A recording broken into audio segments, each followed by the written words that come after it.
Di sini izinkan saya memperkenalkan anggota kelompok saya terlebih dahulu. Yang pertama ada Ridatin AF dengan NPM 108. Yang kedua ada Alma Cintia dengan NPM 150. Yang ketiga ada Cantika Zalfa dengan NPM 153. Dan yang keempat ada Dina Tasyanda dengan NPM 154. Yang kelima ada Esther Linka dengan NPM 158. Yang keenam ada Nignesia Alia dengan NPM 165. Yang ketujuh ada Rahmanita Eza dengan NPM 170. Dan yang terakhir yang ke-8 ada Putu Paramita dengan NPM 171. Pengelolaan struktur vertikal yang merupakan proses pengelolaan yang menciptakan struktur organisasi di mana akan menentukan tugas-tugas dan sumber daya yang disebarkan. Karakteristiknya dari pengelolaan struktur vertikal ditunjukkan pada representasi visual dari sebuah struktur organisasi. Apa aja sih karakteristik dari struktur vertikal? Yang pertama ada spesialisasi kerja, yang kedua rantai perintah, dan yang ketiga sentralisasi dan desentralisasi. Yang pertama spesialisasi kerja, yang adalah kader yang digunakan untuk membagi-bagi tugas-tugas organisasi menjadi pekerjaan-pekerjaan yang lebih spesifik. Meskipun spesialisasi kerja ini terbukti bermanfaat, banyak organisasi yang tidak berpegang teguh pada prinsip ini. Yang kedua ada rantai perintah. Rantai perintah adalah garis wewenang yang tidak terputus di mana menghubungkan semua orang dalam sebuah organisasi dan menunjukkan posisi orang-orang tersebut. Rantai perintah ini berhubungan dengan dua prinsip, yaitu yang pertama kesatuan perintah yang berarti bahwa tiap pegawai menjadi tanggung jawab seorang supervisor saja. Dan yang kedua, perintah skalar merupakan garis wewenang yang ditentukan dengan jelas dalam sebuah organisasi yang mencakup semua pegawai. Yang ketiga, desentralisasi dan sentralisasi. Sentralisasi dan desentralisasi berhubungan dengan tingkatan hierarki di mana keputusan biasa diambil. Sentralisasi berarti bahwa wewenang dalam mengambil keputusan dipegang oleh jabatan-jabatan tinggi dalam sebuah organisasi. Dengan adanya desentralisasi, wewenang dalam mengambil keputusan diturunkan pada tingkatan-tingkatan jabatan yang lebih rendah.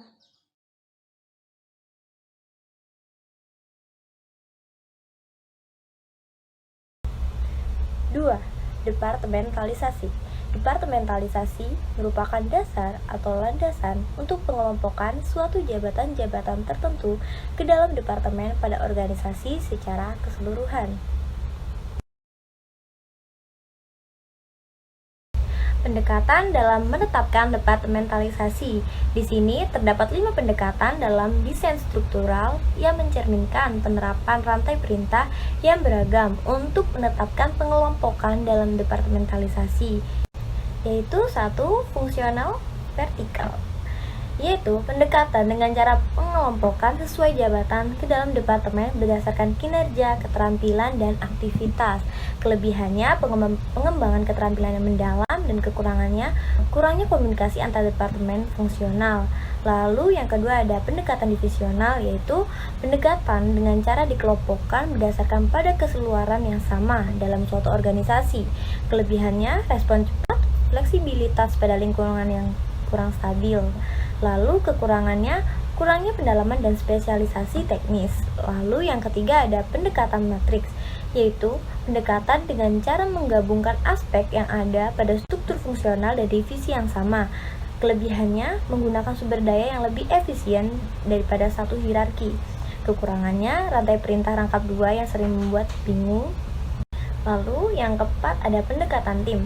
Pendekatan dengan cara menghapuskan batasan di antara departemen. Kelebihannya yaitu batasan antara departemen karena lebih banyak kesepakatan. Kekurangannya konflik yang berlipat ganda. Lalu yang terakhir ada pendekatan jaringan virtual, yaitu pendekatan dengan cara melakukan subkontrak untuk sebagian besar fungsi perusahaan. Kelebihannya mendapatkan keahlian dari seluruh dunia. Kekurangannya pengendaliannya yang kurang.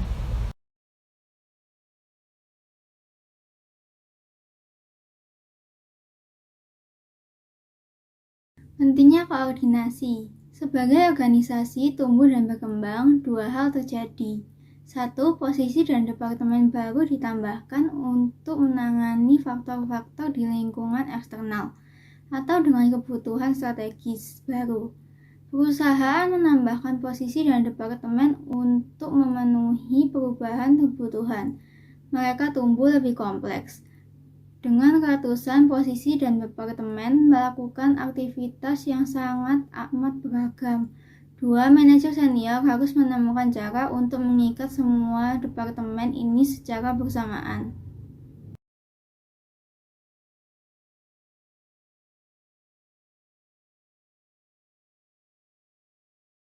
Rantai komando formal dan pengawasan yang diberikan efektif tapi tidak cukup.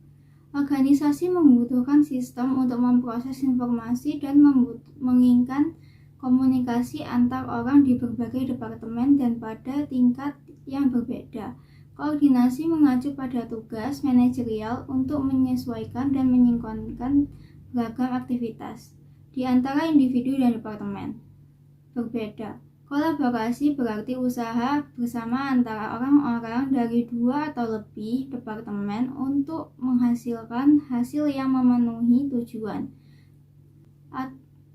bersama maupun tujuan yang lebih besar dari apa yang dapat dicapai oleh individu atau departemen yang bekerja sendiri.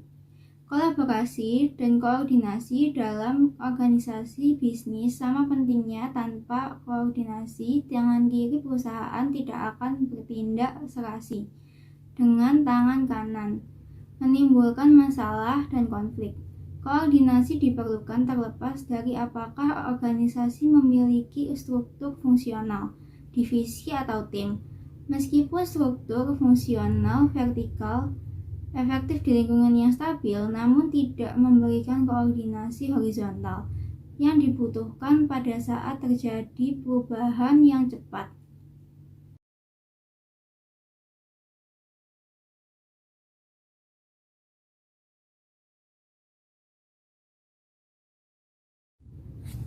Gugus tugas tim dan manajemen proyek. Satuan tugas adalah tim sementara atau komite yang dirancang untuk memecahkan masalah yang melibatkan beberapa departemen. Anggota gugus tugas mewakili departemen mereka dan berbagi informasi yang memungkinkan koordinasi. Misalnya di Irving Medical Center, sebuah unit Kaiser permanen di California, sebuah satuan tugas yang terdiri dari perawat, ahli bedah, teknisi, staf rumah tangga, dan orang lain berkumpul untuk merampingkan prosedur untuk melakukan keseluruhan pinggul dan lutut.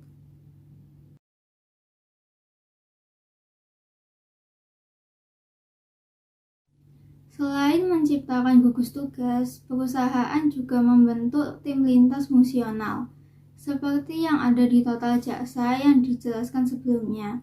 Sebuah tim lintas fungsional mengikuti koordinasi horizontal karena peserta dari beberapa departemen bertemu secara teratur untuk memecahkan masalah kepentingan bersama yang sedang berlangsung.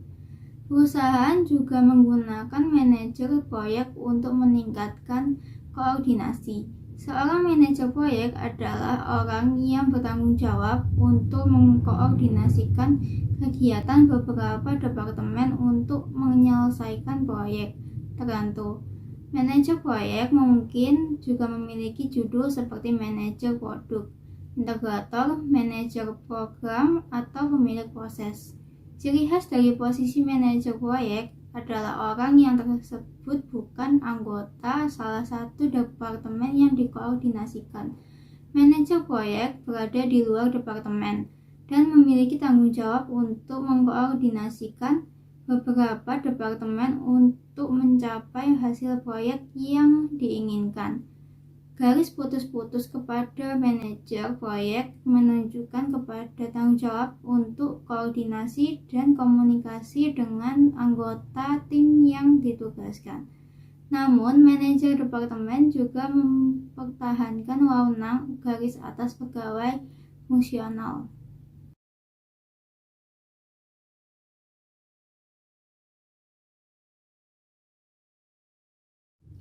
Rekayasa ulang. Fokus rekayasa ulang adalah terhadap proses daripada fungsi. Rekayasa ulang umumnya akan cenderung merubah.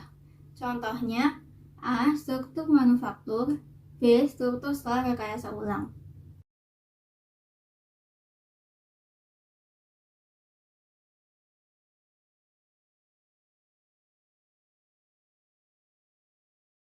Struktur berikut strategi. Hierarki vertikal terus tumbuh berkembang karena struktur ini memberi keuntungan penting bagi masyarakat. Namun, organisasi rancangan horizontal yang lebih kuat biasanya dapat berjalan dengan baik. Selanjutnya, bagaimana manajer dapat mengetahui apakah memakai struktur hierarki vertikal formal atau struktur komunikasi dan kolaborasi horizontal yang lebih baik? Jawabannya ada dalam tujuan struktur strategis organisasi. Kinerja bisnis yang sangat kuat dipengaruhi oleh seberapa baiknya struktur perusahaan disusun dengan tujuan strategisnya, sehingga manajer dapat memiliki strategi dan struktur yang kongruen.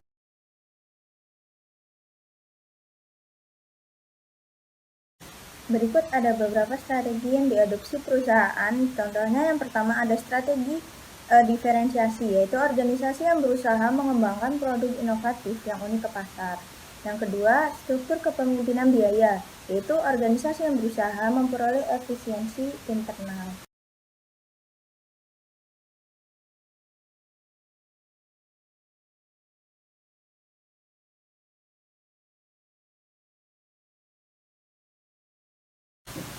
Tujuan mencapai efisiensi dan lingkungan yang stabil diasosiasikan dengan sistem mekanik di mana memiliki struktur yang kaku, vertikal dan tersentralisasi, serta pengambilan keputusan yang dilakukan oleh pihak atas.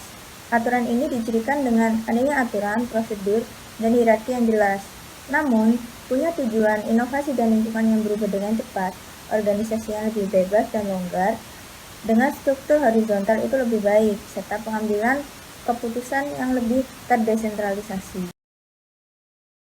Berikut ada tampilan hubungan pendekatan struktural terhadap strategi dan lingkungan. Di gambar 9.13 ini menunjukkan bagaimana pendekatan struktural yang berbeda diasosiasikan dengan strategi dan lingkungan. Yang pertama ada struktur fungsional murni, yaitu struktur yang sesuai untuk mencapai efisiensi internal dalam lingkungan yang stabil. Lalu ada struktur fungsional vertikal, yaitu menggunakan spesialisasi tugas yang ketat dan tidak inovatif serta fleksibel. Sebaliknya, struktur horizontal akan cocok ketika tujuan utama organisasi yang inovatif dan membutuhkan fleksibilitas serta memungkinkan untuk membagi diri dan merespon terhadap perubahan lingkungan. Di gambar tersebut juga dijelaskan bentuk struktur lain yang mewakili langkah-langkah organisasi untuk mencapai efisiensi dan inovasi. Lalu ada struktur fungsional tim lintas fungsi dan manajer proyek, itu memberikan koordinasi dan kebebasan yang lebih besar daripada struktur fungsional murni. Struktur divisional menyusun pembagian tiap divisi sehingga dapat lebih fokus pada produk dan pelanggan.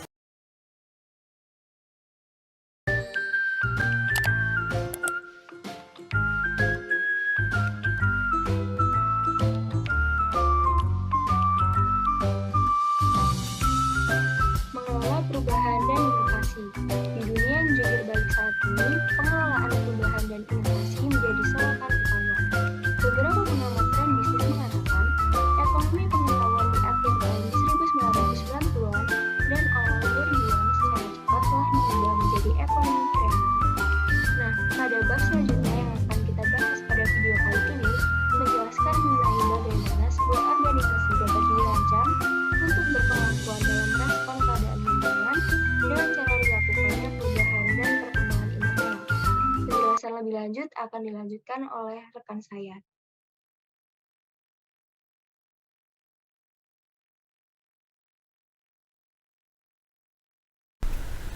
Di dunia yang jungkir balik saat ini, pengelolaan perubahan dan juga inovasi itu menjadi sorotan utama. Hal ini akan berkaitan dengan tren yang menjadikan ekonomi saat ini menjadi ekonomi kreatif. Perlu diketahui bahwa perubahan dan inovasi itu dipacu oleh kekuatan yang ada di luar organisasi, sehingga memiliki dua dampak. Yang pertama, bagi manajer sendiri, itu akan mendorong manajer untuk mencari efisiensi dalam operasionalnya. Sebagai contoh, di lain waktu manajer perusahaan itu ingin memulai perubahan yang besar, tetapi seringkali mereka itu tidak tahu bagaimana cara untuk membuat perubahan ini. Untuk itu, seorang manajer harus mendorong bisnisnya untuk melakukan pengembangan, baik itu terhadap teknologi yang digunakan untuk operasionalnya atau sistemnya, dan juga keahlian pegawai dengan cara bisa melakukan pengembangan dan juga pelatihan.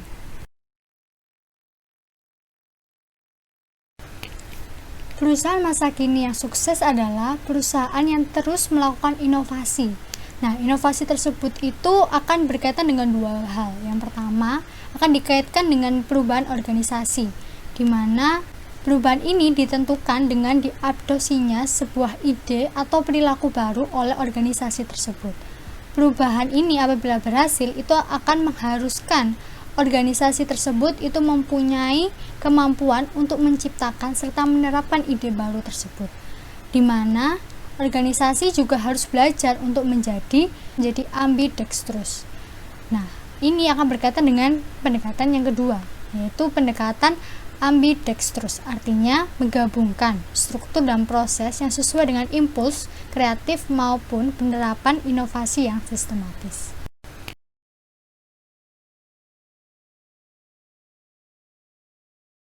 Perubahan produk adalah perubahan dalam produk barang atau jasa yang dihasilkan suatu organisasi.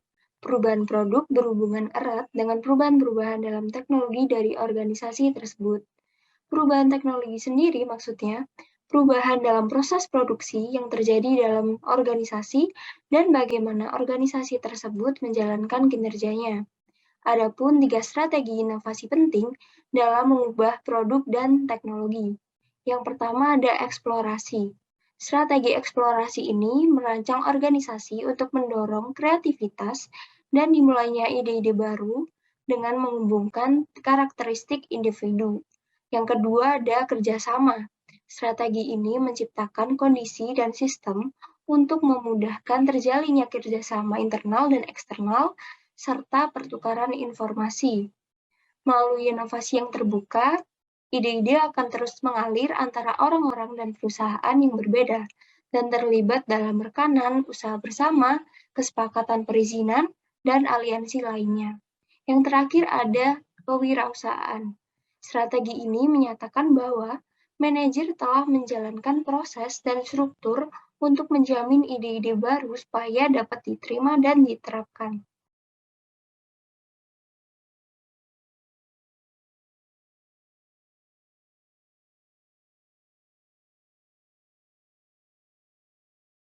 Perubahan orang atau people change berkaitan dengan hanya beberapa pegawai saja, seperti mengirimkan sejumlah manajer menengah untuk mengikuti pelatihan demi meningkatkan keahlian kepemimpinan mereka.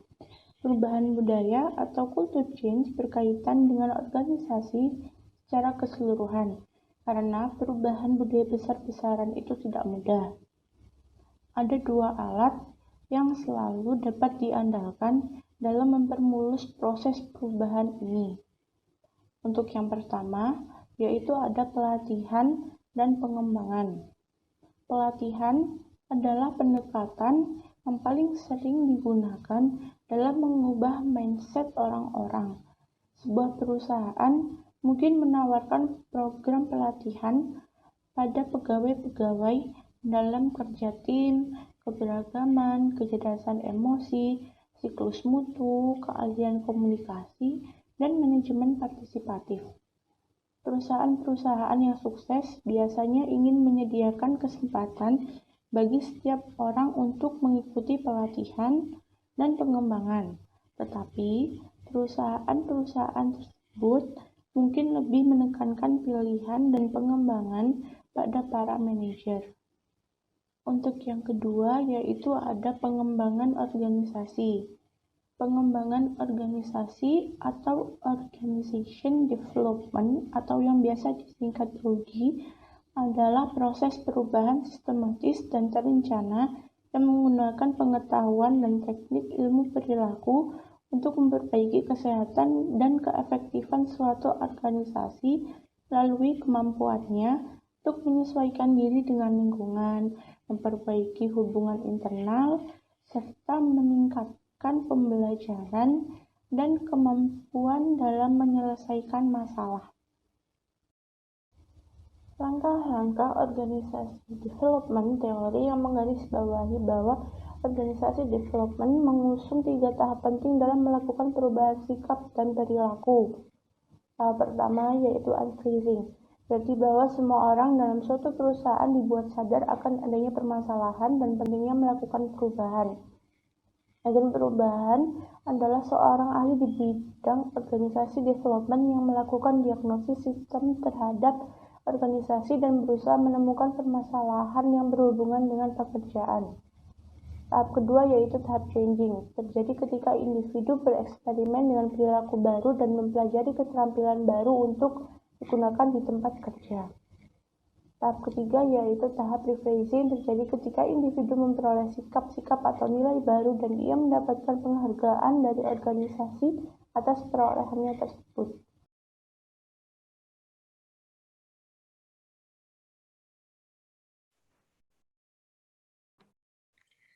Jadi dalam rangka realisasi ide untuk perubahan ini, itu tuh berguna untuk keuntungan perusahaan juga.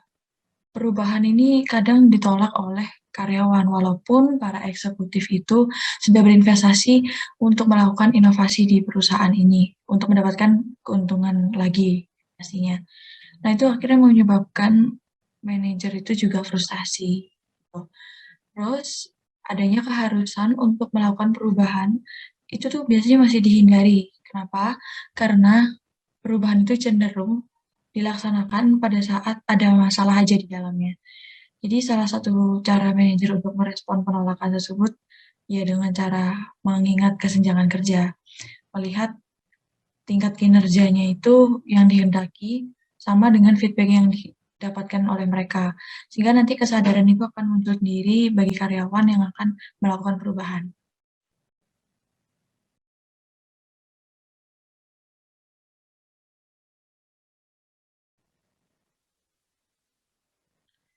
Terus faktor terjadinya penolakan untuk perubahan itu sendiri ada 3. Yang pertama, kepentingan pribadi yang tidak sesuai. Jadi saat adanya perubahan itu, mungkin mereka berpikiran nanti produktivitas mereka mungkin berkurang, atau bahkan beban kerjaan mereka itu bertambah. Terus yang kedua ada pemahaman dan kepercayaannya itu kurang. Pemahaman akan perubahan itu sendiri, mereka masih bingung untuk apa sih harus adanya perubahan. Terus kepercayaan yang kurang itu didapat dari mungkin pengalaman mereka sebelumnya, ada perubahan yang mungkin tidak jadi dan hanya sebatas omongan saja. Jadi mereka bisa males untuk melakukan perubahan itu sendiri. Yang ketiga ada ketidakpastian. Ketidakpastian ini bersifat ketidakpastian masa depan, di mana mereka masih kurang juga pemahamannya rendah, sehingga masih ada kekhawatiran sedikit akan masa depan itu akibat perubahan.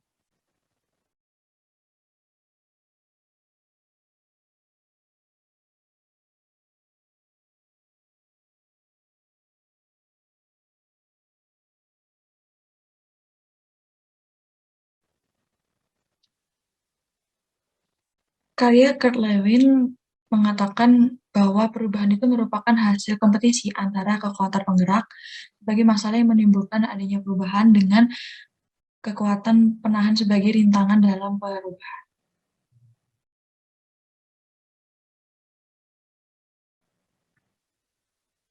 Just in Time menjadwalkan pengiriman bahan baku ke suatu perusahaan dalam waktu yang tepat dengan waktu produk dengan kekuatan penggerak yang berhubungan dengan just in time antara lain.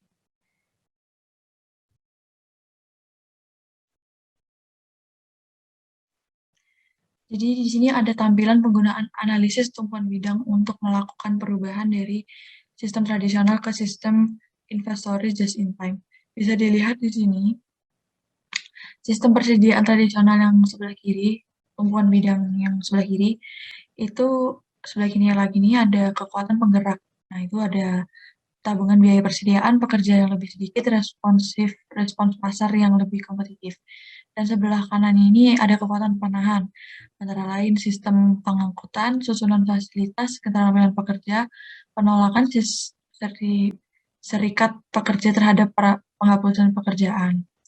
Nah, itu diinginkan sebuah pergerakan menjadi sistem persediaan just in time.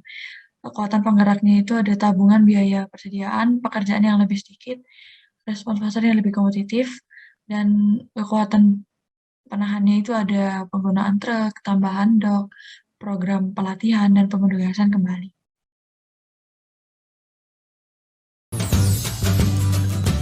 Demikian presentasi yang dapat kelompok kami sampaikan. Kurang lebihnya mohon maaf. Terima kasih. Wassalamualaikum warahmatullahi wabarakatuh.